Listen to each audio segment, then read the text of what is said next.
Luc, nouvelle année scolaire qui a débuté il y a un mois.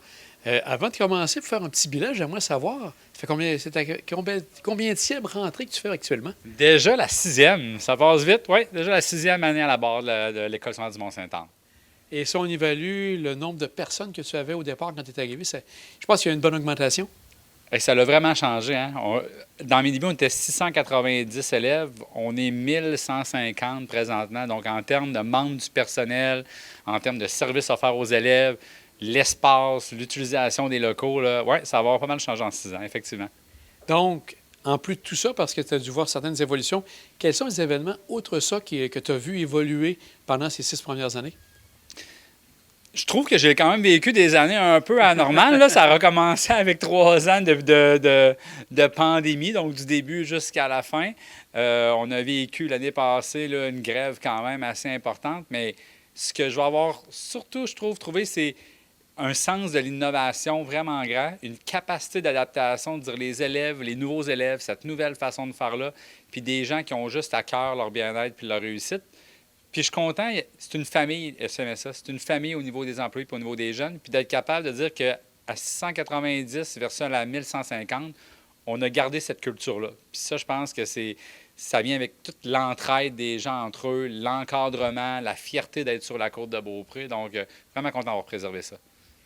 Et sûrement que cette entrée poursuit ce mouvement-là. Comment ça se passe à venir jusqu'à maintenant? Bien, on s'adapte encore beaucoup. Donc, je pense que le début va vraiment bien. Là, on est super content. On a vécu là, la journée de la rentrée, le 27, avec une grande fête avec tous les élèves. Donc, on a tous nos membres du personnel. On t'en parle souvent de pénurie. On a tous nos gens. L'équipe est solide. C'est très, très bon. Puis maintenant, bien, notre nouvelle adaptation, c'est beaucoup toute la clientèle qui arrive de l'immigration. Donc, ça fait longtemps que Québec joue dans ce film-là. De notre côté, c'est nouveau. On voit sur la côte de Beaupré qu'elle est en mutation, qu'elle est en changement. Les gens viennent s'établir, ça répond à des besoins. Mais maintenant, nous, on doit assurer la francisation de ces enfants-là, puis leur éducation aussi. Et ça fonctionne comment? Tu les prends dans un groupe à part et tranquillement, tu les intègres dans des groupes réguliers? Bien, d'abord, on accueille les parents et les enfants dans leur histoire de vie. Est-ce que c'est des jeunes, des réfugiés, des migrations économiques, donc différents profils de personnes qu'on accueille. On évalue ensuite les enfants pour voir leur niveau de maîtrise du français. Puis par après, ça donne une cote. Donc, selon la cote, on va offrir un service qui peut être un peu d'aide dans la classe régulière, à prendre les élèves au moins une période par jour pour venir travailler le français, modifier certaines choses dans la salle de classe. Donc, en fonction du niveau de français, on ajuste la réponse de l'école. Et c'est combien de personnes, grosso modo, sans faire un chiffre précis, mais ça peut ressembler à une cinquantaine d'élèves à travers tout ça? Ah, pas encore. On doit être rendu là, entre 10 et 15 présentement. Il y en avait zéro. Quand je suis arrivé, il y en a eu zéro pendant 4 ans. On a eu 3 l'année passée. Puis là, on va arriver. Puis la différence aussi, c'est que vous m'auriez posé la même question il y a 3 semaines, puis mon chiffre était différent. Okay. Donc, la clientèle de l'immigration, comparativement à la clientèle habituelle, c'est qu'elle n'arrive pas au début de l'année scolaire nécessairement. On va prendre les gens quand ils arrivent dans la région. Donc, c'est au fil de l'année. C'est vraiment la grande variante d'intégrer des jeunes dans la classe, en plus avec un enjeu de langage, puis avec un certain retard parce que l'école est commencée. Donc, d'être capable de vraiment les soutenir, puis qu'ils se sentent bien, parce que c'est un nouvel environnement. Des fois, ils ne connaissent pas personne. Donc, comme dans le côté tout humain, puis aussi dans le volet académique, d'être certain qu'ils peuvent se soutenir. Donc, tu peux dire que c'est un peu la nouveauté pour vous, parce qu'il n'y a pas nécessairement de nouvelles nouveautés ou de nouveaux programmes qui ont été faits cette année? Non, on est beaucoup plus en continuité là, au niveau des modèles. Il y aura le parascolaire, qui a toujours quelque chose de nouveau qui arrive pour les jeunes, mais vraiment, en termes école, c'est ce point-là là, qu'on met vraiment l'accent présentement. Donc, bien accueillir tous les jeunes de la francisation et de l'immigration, s'assurer qu'ils soient bien, assurer le soutien. J'ai vu aussi qu'il y avait le 20 septembre un colloque pédagogique avec Nancy Audette pour aider justement, je pense, tous les gens qui sont autour des jeunes.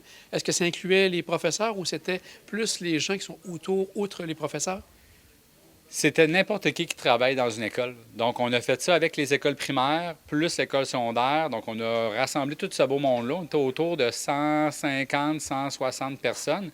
Et puis, on sait que les enfants de la DPJ, c'est 17 de ces gens-là qui vont avoir un diplôme.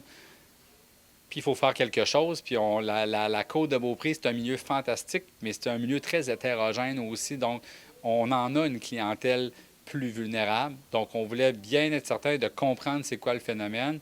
C'est une conférence très, très humaine là, que Mme Odette donne. Donc, aussi de voir c'est quoi un parcours d'un enfant de la DPJ, c'est quoi les leviers qu'on doit utiliser pour les aider.